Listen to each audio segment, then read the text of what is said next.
What is up, everybody? Welcome into an all-new episode of the Pack a Day podcast. I'm your host, Andy Herman. You, of course, can follow me on X at Andy Herman NFL. You can follow the podcast at Pack a Day Podcast.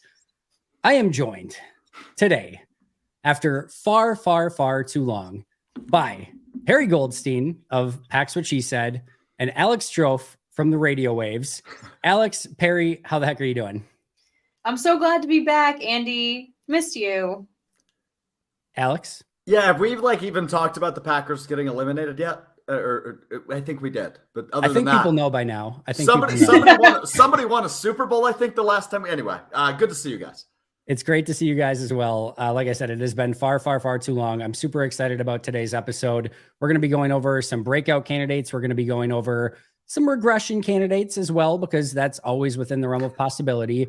But before we get there, since it has been a hot second since we've had the opportunity to chat last, let's start with the one and only Jeff Hafley, because not only did the Packers fire a defensive coordinator since we last talked, not only did the Packers hire a defensive coordinator since we last talked, he finally had his press conference. I've obviously had the opportunity to chime in on it here on the show, but Perri, I want to start with you. Your thoughts on the hire, your thoughts on his opening presser.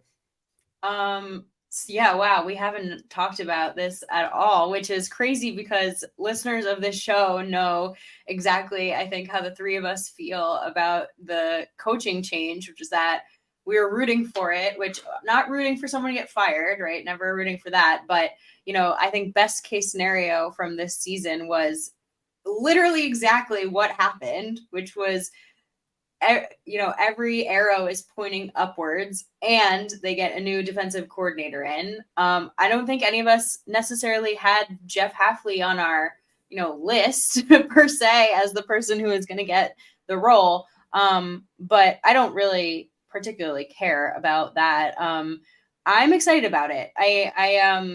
I've done like a decent amount of learning about him and his style, and I think it fits exactly what the Packers need on that side of the ball. We're not really going to know. Like it's really hard to judge right now, right? It's all speculation. It's all interviews and looking at old film and et cetera, et cetera. So it's really just like hearsay. But I think based on the way that he talks about that side of the ball and what he likes to do, I think it's a really nice fit. I think for the most part, what I gathered from the press conference is that he seems really excited to be back, like coaching just defense. It like sounds like being a head coach and all the things that come with being a head coach was like just really not the right fit for him. And so getting back and just being back in like the film and like the fundamentals of being a coach again is like really invigorating for him, which is great. Like that's what you want. Being at Lambeau, being in Green Bay, like working for Matt, all those things, you could tell by his energy, like how much that meant to him. And the three of us have had that conversation, right? Like coming to Green Bay and choosing to coach in Green Bay. It's a choice. It's a lifestyle choice. And it's a commitment. And you want someone who really, really cares about that. And that shone through to me. So I'm excited about what he's going to bring. I think stylistically, I think the one thing, and I'll pass it off to Alex, that stands out most specifically to me is the way he talks about fitting his players to his play style, right? I think it's the opposite of what we've seen for a long time. And he has a lot of really fun athletic chess pieces to work with. So we'll just see, right, when the players get on the field. That's all we can do. But I think it's going to be. I like the hire. Yeah, I'm right there with you, Perri. It's way too early to judge. Obviously, we can't really give it a grade right now. But the early indications and the early impressions are this is a football guy. And we're not going to do an audit on the state of college football right now, but obviously he got out of being a head coach, it essentially took a demotion if we look at it positionally, right, to go back to coordinating in the NFL. And he just seems jacked up to be a coach again rather than a recruiter and a fundraiser, et cetera, what he had to do at the level of college football. I'm impressed. As Perri said, I think she nailed it with, he brings a style and a scheme that's interesting that should elevate some of these people. The one I'm most interested in, he was asked about is Quay Walker, right? How does he utilize a guy like that who's a first-round pick 2 years ago? So I'm super intrigued to see, but we just can't grade it right now. But given the background, the coordinator experience, the experience in the league, and obviously his experience the last few years at Boston College as the head coach, he checked a lot of boxes that I wanted to see. I think Matt LaFleur got a confidant in some ways, right? A guy he can bounce ideas off of that understands being a head coach and could kind of be the head coach of the defense. So he checks all the boxes. It's now just wait and see. But I thought his press conference, it was a good first impression. Yeah, I'm right there with you. Could not agree more with what you guys both said. That head coaching experience, that presence really stood out to me in the press conference. And, Justice and I talked about this a week ago, but when there was talk of this was very early in the season when the Packers were, 2-5, whether it was like if you hire or fired Joe Barry, they didn't have a defensive coordinator to potentially take over. If you hire or fired Matt LaFleur, if you need to go in that direction, who would take over? You now have people, whether it's Rich Bisaccia that has that head coaching experience, you now have obviously a athlete, but that presence that he had in that first press conference was just different. It's somebody that you could clearly tell has been a head coach in the past, that has been the CEO of an entire organization. And now he just gets to be, to your point, Perri, and what he clearly wants to be is the CEO of just the defense. He doesn't want to have to do all of that other stuff. You could tell how excited he was just to be watching tape again. And that was exciting for me just to hear him yeah, I'm just diving in. And I'm you could tell he was like a kid in a candy store all over again, just based on that. So that presence aspect of it is I think what really stood out. And then I joked last year towards the end, I'm Joe Barry just basically needs to pull a full George Costanza and just do the opposite of every instinct that he has, because if every instinct that he has is wrong, then the opposite must be right. And I said it mostly kind of jokingly, but if we're looking for the opposite of Joe Barry, well, hello, Jeff Hafley. This is the opposite of Joe Barry. And that is, again, more aggressive, more pressing, more single man, more we're not just going to, he literally said in his presser, we're not just going to sit back and let people think. And I don't think he was trying to make it as a, audit of what Joe Barry did, but it very much is oh, that's exact opposite of what the last regime did. I'm just so excited to see a different direction, a more aggressive style. And of course, there's pros and cons to every style of system, but I'm ready to live with the pros and cons of this style of system, ready for something different. I couldn't be more excited. I was so impressed by that first press conference. Yeah. It's just a wait and see now. It is. And that's a great point too. Nobody is crowning anyone. Nobody's saying he's the next great defensive coordinator. You can't win anything in your first press conference. You can't win anything in a hire. Now is it's the beginning. Now all the hard work starts, and we'll see what they ultimately do. Now that he's in hand and they've got new coaches, but I think there's going to be a level of excitement, and I think there's going to be a significant change in scheme, personnel usage, all of it, which is really what everyone's been asking for this entire time. All right, before we also jump into our main topic, I wanted to ask you guys one more question. We are now heading into the thick of the offseason, and you've got free agency coming up. You've got the draft coming up. There's going to be some releases. What is sort of your blueprint or plan, or just maybe a couple bucket item lists that you'd really like to see the Packers achieve as they go through this offseason? Alex, I'll start with you on this one.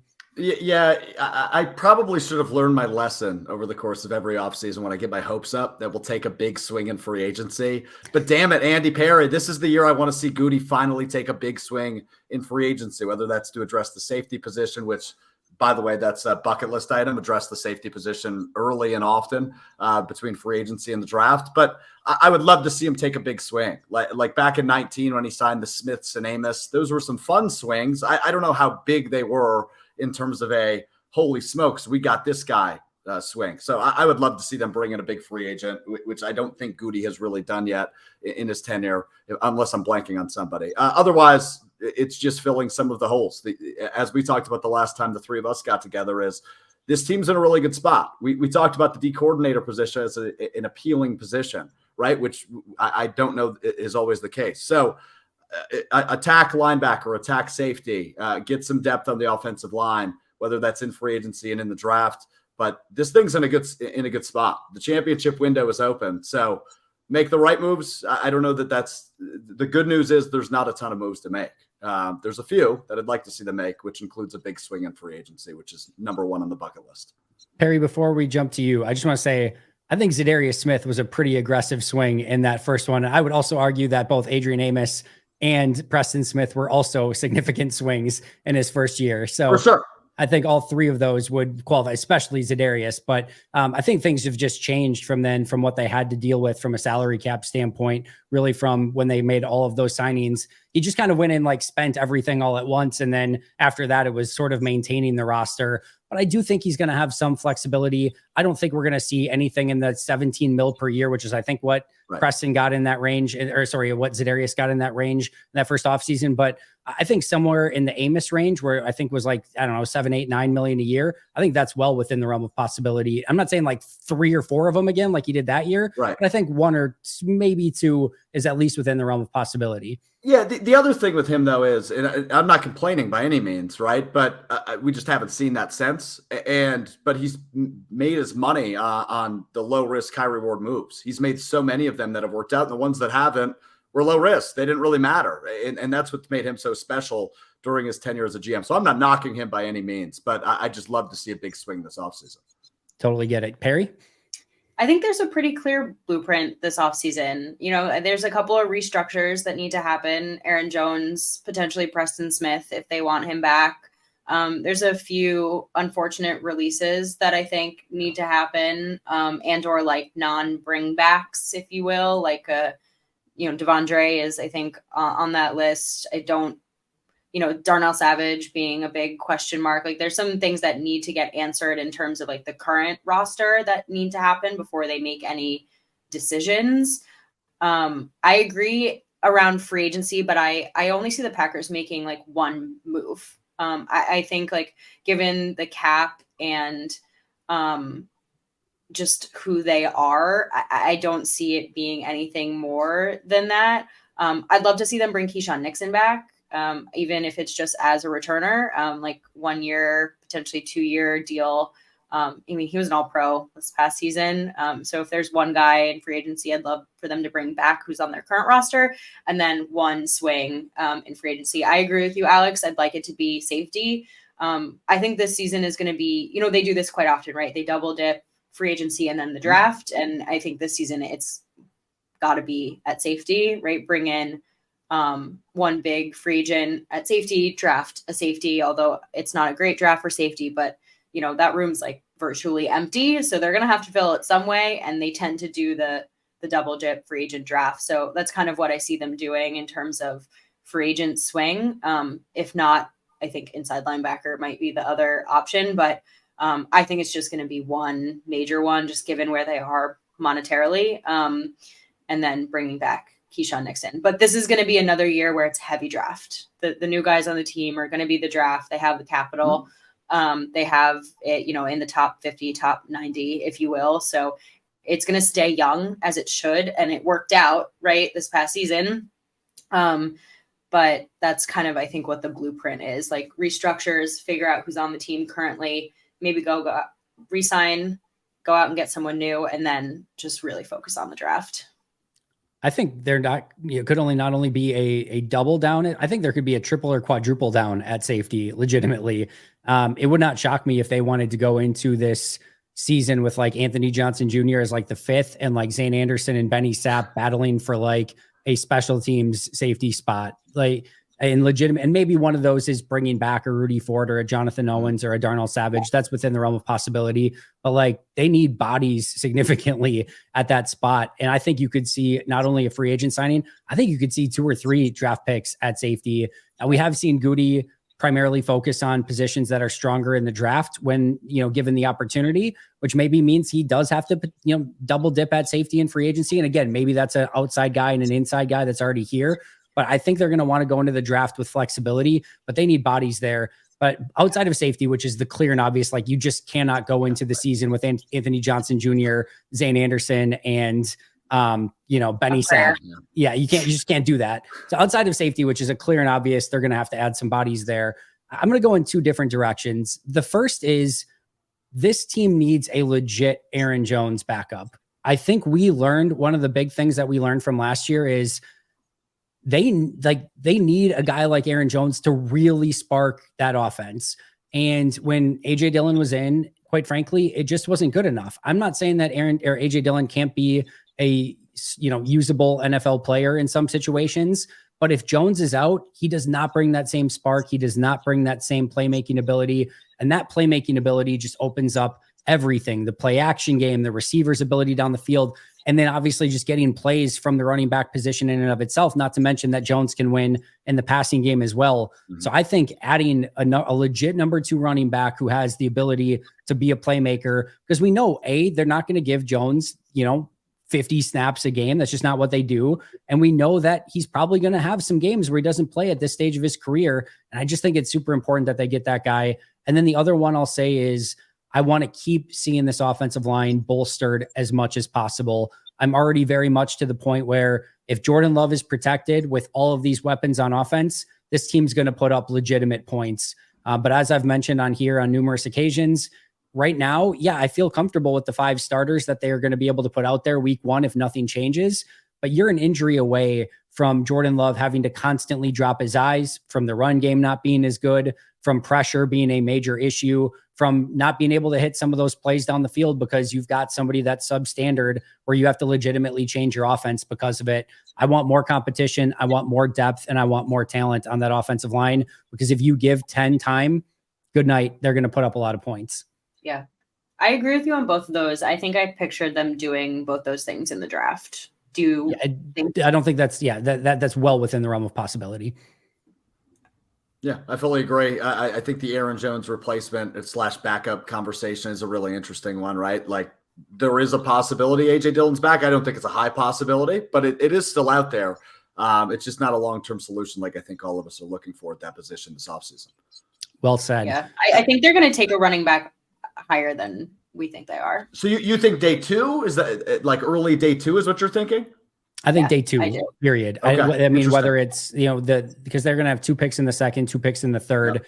I would be surprised if they got to day 3 and had not addressed running back yet. And again, free agencies before the draft, so maybe it's via free agency. But if they get to day 3 and haven't addressed running back in some capacity yet, I'd be pretty shocked. Yeah, I would guess that's almost exclusively a draft solution, right? Like, I don't think they're going to dip their toe unless it's Dillon in free agency. So that is a position that's really intriguing to me this offseason. I mean, it's probably priority, 2, 3, 4, 5, somewhere in there. But it's a fun one. It's one I'm very intrigued to see if they wait till day 3. If it's an early day 2 thing, we will see. Wait and see once again. I actually think it's a higher priority than 3, 4, 5. I think it's a really high priority because if you look at this offense, I mean, offensive line is maybe up there too, Andy. And it's funny because we'll get to that when we get to our main topic. So I don't want to dive too far into offensive line, but like, if you look at this offense as a whole, it's pretty rock solid, right? Yep. Except the running back 2 position. Like, that is like the kind of like one hole. And quite frankly, like, look, Aaron Jones is phenomenal, and he does not look like he has lost a step by any stretch of the imagination. However, he missed a ton of time this season, right? Yep. And he is nearing 30. Like, he is not going to get a big extension. We do not know like when the drop off is going to hit. So you need to find that backup now. Like, how that old adage of like, you never take a quarterback when you need one. Like, I kind of feel like this is the moment. It's like, you never take a running back when you need one. Like, take a running back now. I think, we always talk about the Packers succession plan at quarterback and how they've gone. I could see, and you talked about earlier, Perri, them double dipping at certain positions. I think they could very much follow the Jamal Williams, Aaron Jones, Devontae Mays draft, where they drafted a guy in the 3rd, a guy in the 5th, and a guy in the 7th, and just said, I don't care which one turns out. It may be the guy in the 5th or the 7th is the best one. I don't really care, but they've got Jones already. And then if you go into the training camp with Jones, a 3rd round pick, a 5th round pick, a 7th round pick, and Emmanuel Wilson, I feel pretty good about where you're at from a running back standpoint. And they have enough picks. They're going to have 11 picks total. You get, a guy on day 2, 2 guys on day 3. Totally cool with that. It's not a super strong running back draft either, but that's okay. Like, these guys come out of nowhere all the freaking time, and I'm a million% okay with it. Yeah, I agree. Love it. How in the heck are you guys so freaking easy to talk to that we're 20 minutes in and we haven't even remotely touched on our main topic yet? It's been a month, Andy. We have a lot to catch up on. Stupid how easy it is to talk to you guys. All right. So Perri, since you wanted to start spoiling our main topic anyway, I will start with you on this one. We're going to go through, we're each going to give 3 breakout candidates, and then we'll go through 1 regression candidate each, which means we can't copy one another's. We have not discussed this ahead of time, so we each have backups if needed.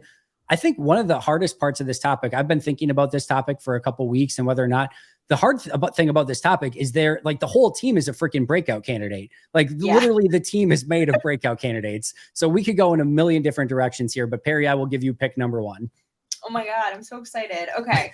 I don't know if mine is going to surprise anyone, so whatever, but my breakout candidate is Tucker Kraft. And I mean, I guess it just shouldn't be a surprise because the entire second half of his season was kind of his breakout moment, and I just see it continuing. But his stats don't jump off the page, right? And I think it's just because the first half of his season was, you know, just him getting used to offense, not really being used because they utilized Luke Musgrave. But like, you just look at the second half of his campaign, 31 receptions, 355 yards. All right, but he's starting to get targeted. He's starting to really come on in the blocking game. But the stat that gets me there is he had more yards after the catch, more yak this season than both Kittle and Kelsey. Wow. That's a heck of a stat. That's a stat. So I just like his progression and his ability to get yak was right up there with the best of the best. So I think he's right there about to break out this next season, especially when the whole offense is healthy and he can be utilized amongst everyone, Musgrave on the field as well. Exciting. I don't want to do this on every one because we'll be here forever if we do, but Tucker Kraft was number 2 on my list. Tucker Kraft had a plus 4.35 grade for me, which was the 8th highest grade on the entire team. And he didn't even start playing until basically like the second half of the season. I could not be more geeked about what I saw from Tucker Kraft on the field last year. Like I've had to try to temper my own expectations because my expectations are like completely unreasonable for how great I think he can be. I am so excited. And I think he's absolutely going to continue to take off. He is it. And I don't even have words for it. I'm so stoked for him. Yeah, Alex, he was 2 on your list too. He was 2 on my list as well. Yeah, he's a ridiculously fun candidate. But to your point, when we started this, Andy, right? Like, I think by nature, all of us are very optimistic at the end of February about what this team's potential is in 2024. So the regression part of this list was very, very hard. The breakout candidate part of this list, ridiculously easy. But Tucker Kraft also my 2. All right, Alex, who's number 1 on your list? I stayed with the offense, wide receiver position. I'm going Dontavian Wicks. I'm so chuffed about his potential coming up, right? Like he had a really nice rookie season. He came on late. I don't know if he was the guy we were all expecting to look at the end of the season and say, yeah, that's probably our best pure wide receiver. Only 600 yards, 4 touchdowns in the regular season. Obviously had the touchdown as well against Dallas in the postseason. I just love his ability. I love his ceiling. I mean, we've talked about him plenty over the last couple of months. He is a stud, and I think he's going to put himself over the top next year. I think we'll truly view him as the best receiver on this team after 2024. He's my 101. Yes. Really? Yes, you think he's going to be the best on the team? Yes. Also, I love how you're like only 600 yards. Like I didn't think that. I didn't know if any. Did I say only? Yeah, I was going to say, did I say only? I don't know that I meant only, but it felt like he had a giant season. He did in terms of a rookie year. Also for a 5th round pick rookie, like he was number 3 on my list. So he was number 9 on my list only because I already think he's the greatest wide receiver to ever play the game of football. So I just like, to me, like he already almost like broke out in my heart. So that's where I was at with Dante. Like he has to make the list because I think he can get better, but I am so enamored with him already. 9 is surprising. Yeah, I don't know. Best separation in the league. Best separation in the league.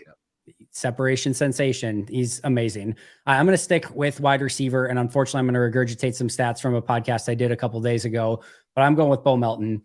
I do not believe that Bo Melton is a flash in the pan. I do not believe that this is just some random practice squad fun story in the last 3 weeks of the season. This team had to win every game at the end of the season to get into the playoffs. And they're going with Bo Melton heavy in the final 3 regular season games.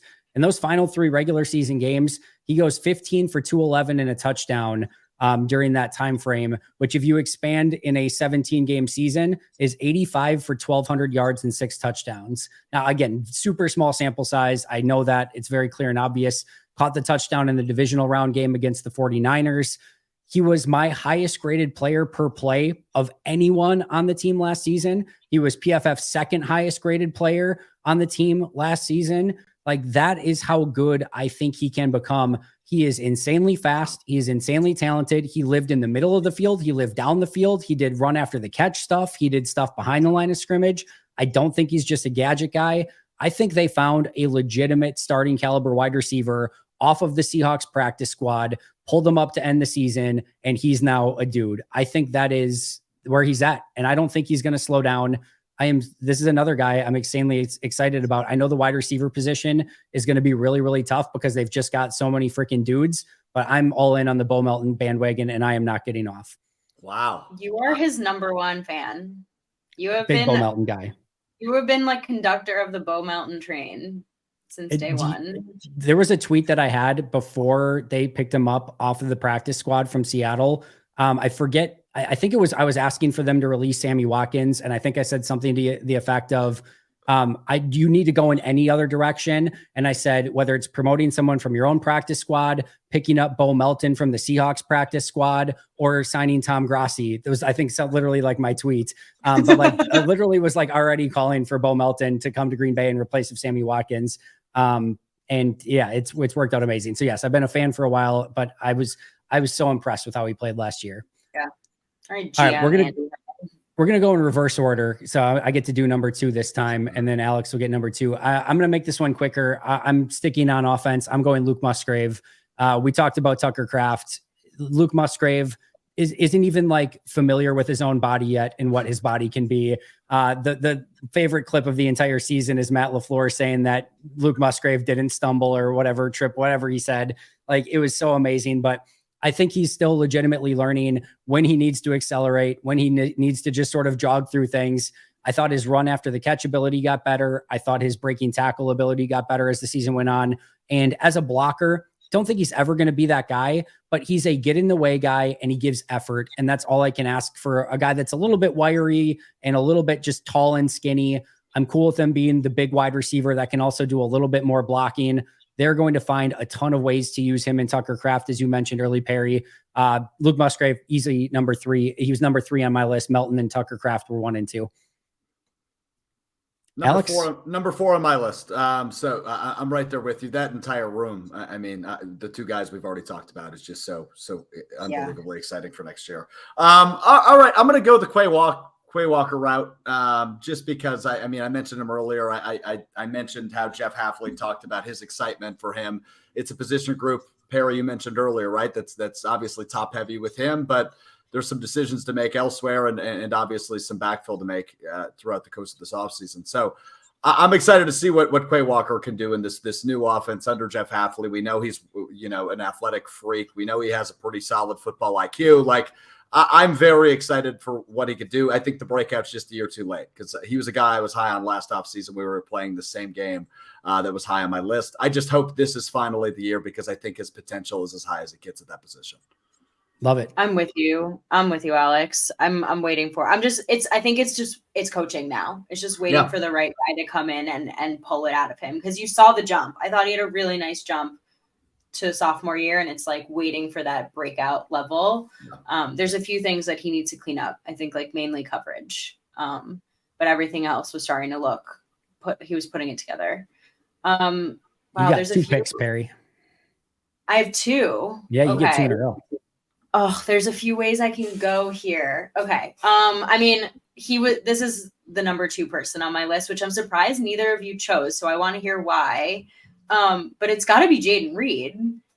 I mean, I know you went with, you think Dontavian Wicks is going to be their guy, but like, to me, it's going to be Jayden Reed next season. Like, I am fully like, Jayden Reed is going to be their 1,000-yard receiver next Okay. season. Like he's going to be that dude. Because originally I thought he was just like, oh, he's just going to be a slot guy. He's not just a slot guy. He is a full usage, all-purpose receiver with insane speed. And I think the connection that him and Jordan Love have, it's only getting better. And I think that Matt LaFleur really, really loves to utilize him, maybe a little bit too much at times, but in some really interesting ways. And I think what got me this season was hearing the way other coaches talk about Jayden Reed, and the respect that he already has as a rookie. I mean, he got offensive rookie of the year votes, guys. He's going to break out next season. And this is where I was sort of in the similar vein of Dontavian Wicks, where like I kind of already felt like he broke out. Yeah. Like I already know he's really like I feel like I already know he's really freaking good. So it's not like I don't think he's going to get better. It's not like I don't think he can break out more. I just already feel like I've got a really good sample size of Jayden Reed being really, really good. And I'm really cool with that already. So I had him on my list. I just didn't have him as high because I just think so highly of him already. Yeah. You know, Perry, nobody's a bigger Jayden Reed fan than Alex Strofe, right? True. So I didn't put him on my list at all because to Andy's point, I felt like he already broke out. It was like, wasn't it a 900 total yard, 10 touchdown season for him? You mentioned the offensive rookie of the year votes. Like, I think he's already there. Though I do think Dontavian Wicks will bring his game to another level next year, as I mentioned.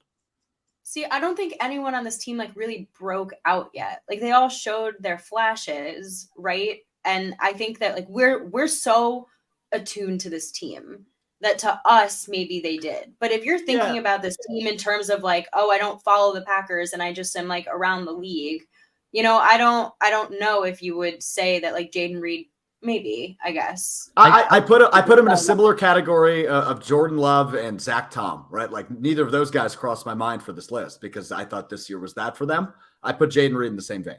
I just want to say, Alex, when you said 900 total yards and 10 touchdowns, I had to almost like do a double take. I knew it because sometimes I get so caught up in the season of like, somebody's good and like I'm going through and grading every player and every play and things like that. But sometimes I don't take like a pause to like actually look what like the final statistics are. Like that is like 900 total yards and 10 touchdowns. That is, we're in extreme dude territory at that point. So I almost stand by my point more of like, he's already amazing. All right, Perri, you've got another pick though. Okay, well, so I actually like thought about, I'm not going to pick him obviously, because now I'm understanding like the rules here. I actually thought about picking Jordan Love because like, obviously. I think I might allow it. I might allow it. Just because like, maybe this was his breakout. I mean, this was his breakout year. I think he came on the scene this season, but like, I really feel like Jordan's about to be a top 10 quarterback next season. Yeah. Too late. But he already is. He already is. But no, I'm gonna go with LVN. Because I think regardless of what they do at edge, whether they bring Preston back or not, LVN is about to get a lot more snaps. I think he's going to be utilized in a much more appropriate way, with Hafley coming in. And he was always going to be like that Rashawn Gary type, like project developmental player, right? And he was always going to need a year. He was always going to be edge 3 and need a little time for that like ascension. And I think he really started to come on a little bit towards the end of the season. And like, I mean, he's a first round pick. So your expectations are right that he takes that next step in his second season. So I think with a new DC, I'd love to see him start getting some of those pressure numbers, those quarterback hit numbers, and those sacks. Love it. All right, Alex, who you got next? Yeah, I think you can take everything Perri just said, other than maybe the edge part of it, and apply it to somebody playing next to LVN next year. Hopefully a hefty dosage of my guy, Carl Brooks, who I think will take it to another level. There was not a moment this season, and look, I don't study the film and watch the game as critically as Perri and Andy do because I'm just kind of an idiot, but I do know when Carl Brooks is on the football field, I get really excited. Good things happen. Yeah, good things happen. And it certainly proved itself late in the season and into the postseason. So I'm really fired up about Carl Brooks. I think to Perry's point with some of the scheme changes and design that will be going on with Jeff Hafley, I just think he's going to have more opportunity. And that was kind of our golden word last year, right? Who's going to have the opportunity? Who's going to break out? I think this season will be a great opportunity for Carl Brooks. When he's on the football field, Andy Herman, good things happen. I like it. He's such a fun player. I'm so excited for year 2. I didn't have him on my list, but he was like an honorable mention for me. But he has every right to be on that list. So I'm totally cool with that selection. All right, I get to give my final 2, and I feel good about my final 2. Both of them are in my top 5 actually. I'm going to actually go with Rasheed Walker next. And this is somebody that also had a smaller breakout, I think, this past year. I think Rasheed Walker has the ability to be a long-term, legitimate, really good left tackle, really the almost Zach Tom version of what Zach Tom does at right tackle, just at left tackle. Rasheed's impressed me with his ability to get better over the course of his time in Green Bay already. From what he went in the first handful of games that he started, where almost, everyone to a T was like, get this guy off the field, to by the end of the season, everyone being extremely comfortable with him at left tackle, I thought was massively impressive through the course of the season. I don't know if you guys remember his very first preseason. He was injured the first 3 weeks of preseason, didn't do anything in training camp. And then in the very last preseason game, and maybe I can't remember if there were 3 or 4 preseason games this year. I'm forgetting my years now, but it was the final week of preseason and he just had gotten back. And like, there was legitimate thought. Remember, like this is a late 7th round pick. Lou Nichols in a very similar situation this past year, late 7th round pick, was hurt, didn't get to do anything, gets cut injured. And then he ends up on the Eagles practice squad. Grant Dubose, who spent almost the entire time hurt, ends up getting released and added back to the Packers practice squad. He had to go out and sort of do everything in that final week to go and prove himself. I remember I go back and I watched the all 22 of that. And one of the players I was most focused on was Rasheed Walker in our first impression of him. And he was awesome. He was so freaking good. And I'm like, dude just earned a roster spot on that game alone. And he did. They keep him. They redshirt him basically that entire season. And all of a sudden he comes in, Bakhtiari gets out week 1, and he's now the starter.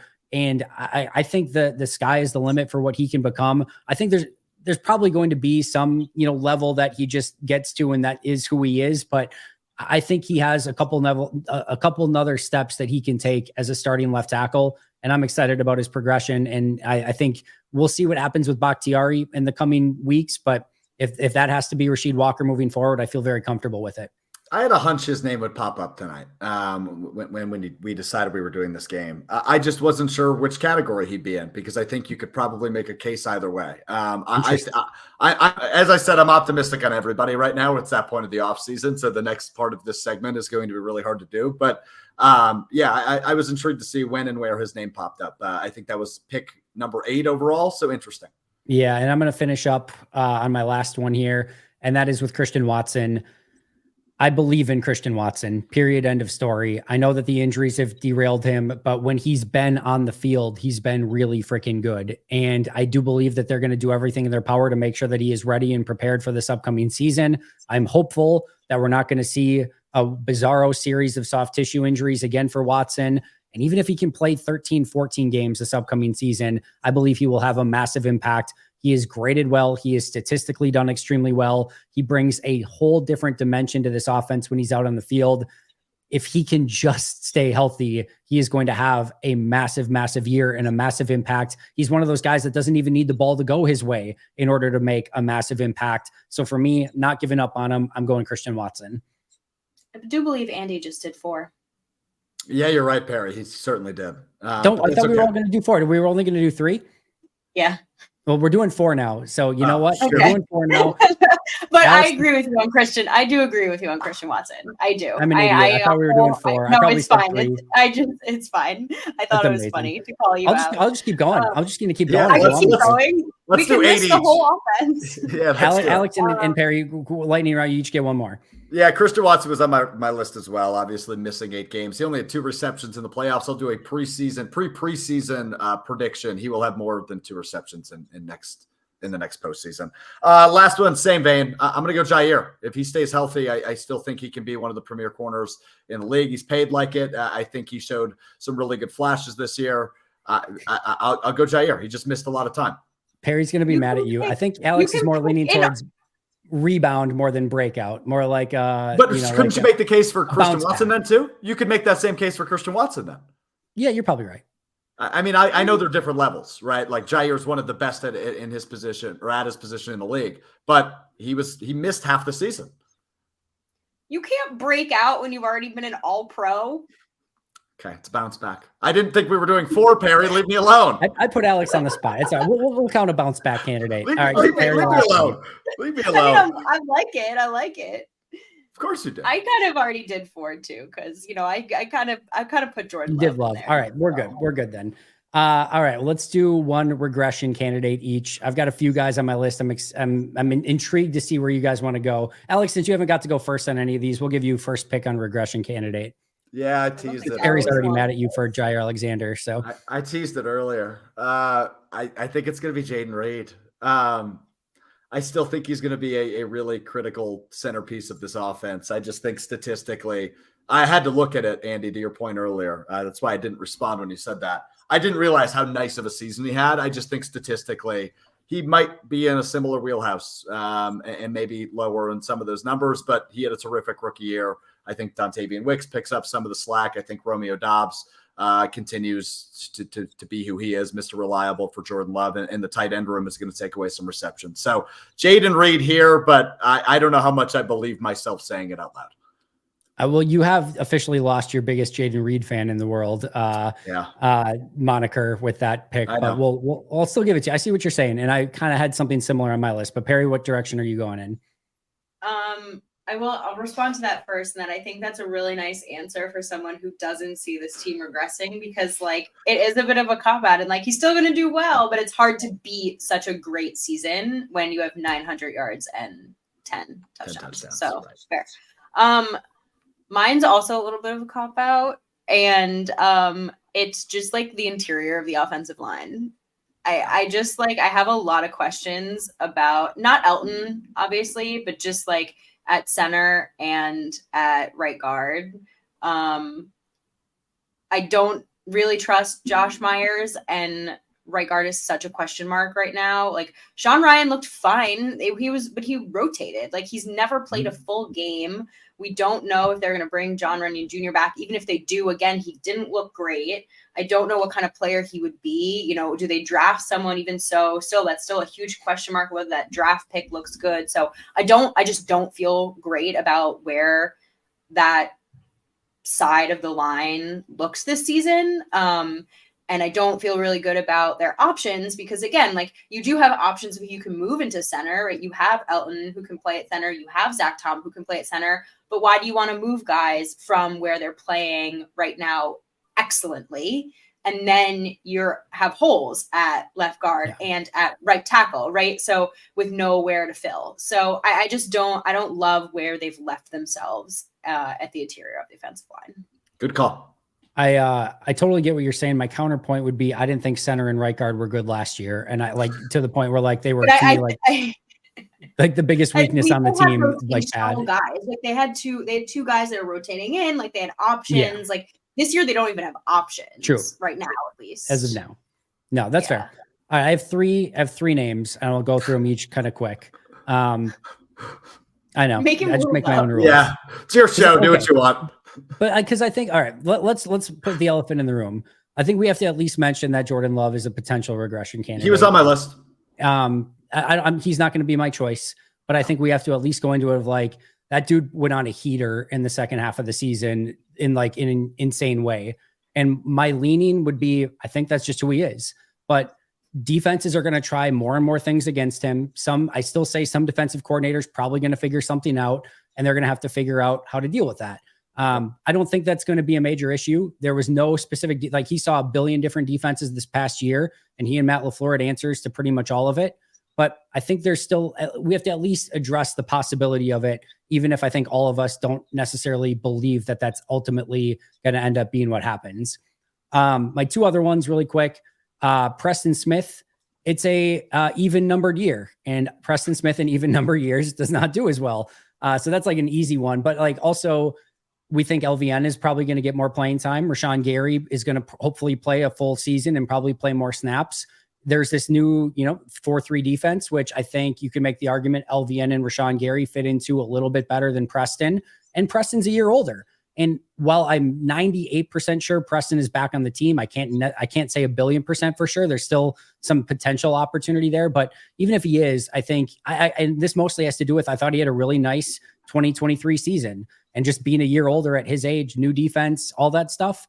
There's at least the possibility. And then the other one that I have on my list was Romeo Doubs. And this is more in Alex's vein of like, it has to do with, I thought Doubs had a undervalued great year. And I think that really showed up in the playoffs of exactly what type of guy this wide receiver is and exactly what he can do when given a real opportunity. But we're getting to the point where the wide receiver numbers are just stupid, to the point where Dontavian Wicks made our list, Jaden Reed made our list, Bo Melton made our list, Christian Watson made our list. And that's not even including like a guy like Malik Heath, or if they draft, or whatever, somebody like, there's just wide receiver numbers. We're going to have hopefully full seasons of Luke Musgrave and Tucker Kraft. The numbers are going to go down for some of these guys just inherently because there's too many dudes. So I'm going to say that Romeo Doubs, despite him not getting worse as a player, I think could sort of just stay status quo as a player, but his numbers could come down because there's so many guys that there's just not enough balls to go around through the course of the season. Both of those guys were 2 and 3 on my list as well.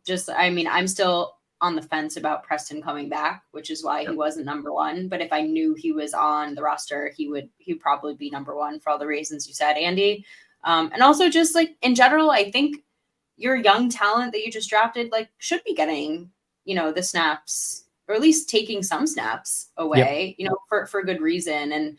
And similar with Doubs, I mean, it's just a matter now of like what role each of these wide receivers are carving out for themselves, right? And who's seizing those opportunities. This year was so unique in that everyone was so selfless, and and that's gonna not stick for forever.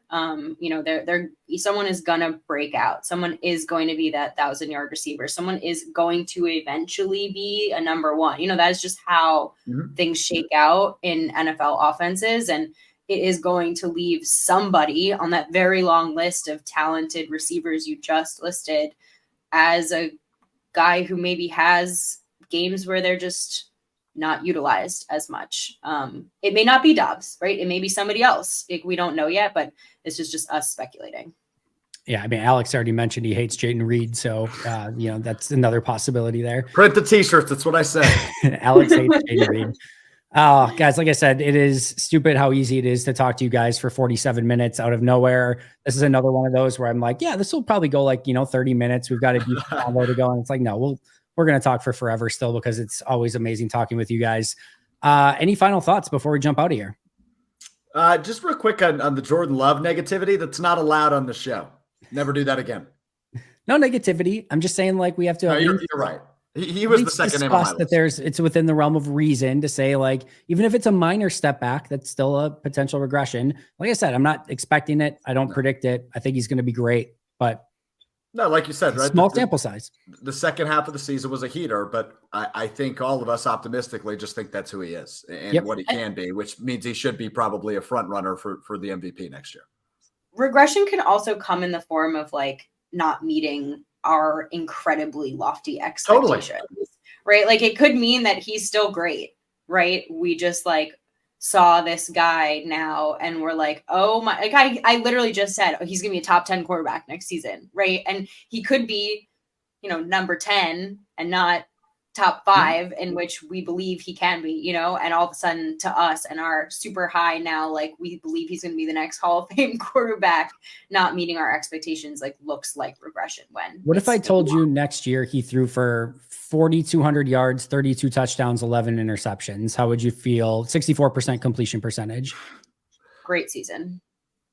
Yeah. Good follow up. Frankly, that's literally what he had this past season. Right? That's literally his stats from last year. So like that to your point, Perri, it's like, even if he has the exact same season, we might be like, oh, he's just kind of, that was like there wasn't the next step up. It was just the same thing, but it was an awesome freaking year. Can we skip the month of October? It's more than that though, Andy, right? Like if he has that season and the Packers make it to the Super Bowl, I don't give a rat's ass what his stats look like. True story. True story.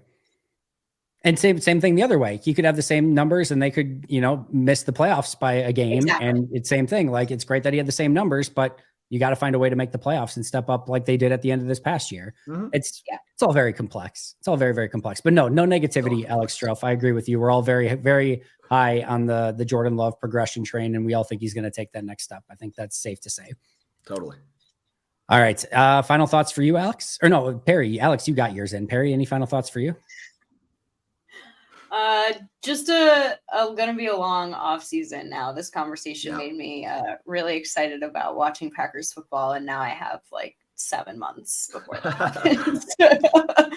To your point, though, we're building it out in the right ways. February, we got new defensive coordinator, and like that was one of the biggest things we all wanted. Like you said at the very onset of this, Perri, we got our wish, and now we kind of got to dig into that for February.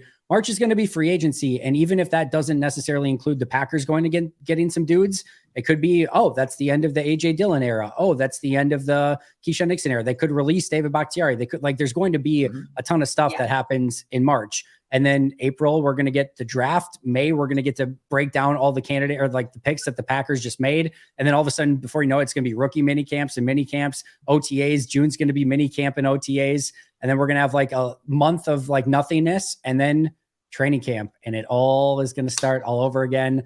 And it's like, it's going to be like, before you know it, just as like last time we were talking about, will Joe Barry be fired and stuff like that? Like all of a sudden we're going to be like blinking and it's going to be like, we're going to be previewing week 1 and we're going to be like, what the hell just happened? It's going to be great. Did anyone else see Andy's pupils like dilate a mundo when you're talking about that? He's fired about up. Which part? You're fired up or something? Yeah, I'm just excited. I'm like the whole thing. Like this is why the NFL is best, because there's no downtime. There's always amazing stuff to talk about. And even when there's nothing, you and I all 3 of us can still talk for 50 minutes on breakout candidates, which is amazing. Just can't come fast enough. But yeah, you also missed the schedule release. We get to break down a schedule at some point, Andy. That's coming up soon too. That is my thing that I care about the absolute least, because we already know who they're playing. We can break down. But like, when is I'm going to be at every game or watching every game, no matter what. So like, whatever order you put it on my calendar, I don't care. Okay, must fine. be nice. Excuse me. I know. It's sort of my job now. All right, Perri, where can we find all of your amazing work? You can follow me on Twitter at Perri_Goldstein. Follow my other show at PWSS Podcast on Twitter. Maggie and I will be back this week with another episode. And check us out on Twitter and YouTube. You can find Alex at Jaden Reed Hater, which is with an 8 H8R. Just kidding. Alex, where can we find your work? Yeah, at gmail.com if you want to get a hold of me. You can get me on Twitter as well, at Alex_Strouf, and check out the Mr. Relevant podcast. Really fun conversations around all things Wisconsin sports. We had 3-time Super Bowl champion James White on the program this past week, as well as UW Green Bay men's basketball coach Sonny Wicks, who's leading one heck of a turnaround for the Phoenix and Green Bay. So you can get that wherever you get your podcasts as well. Yeah, I'm worried they're not going to be able to keep Sonny for too long in Green Bay based on his first season, which is a bummer, but he's been amazing. You can find me at Andy Herman NFL. You can find the podcast at Pack-A-Day Podcast. Go make sure to follow both of these amazing people. We will see you soon, but until next time, and as always, go Pack Go.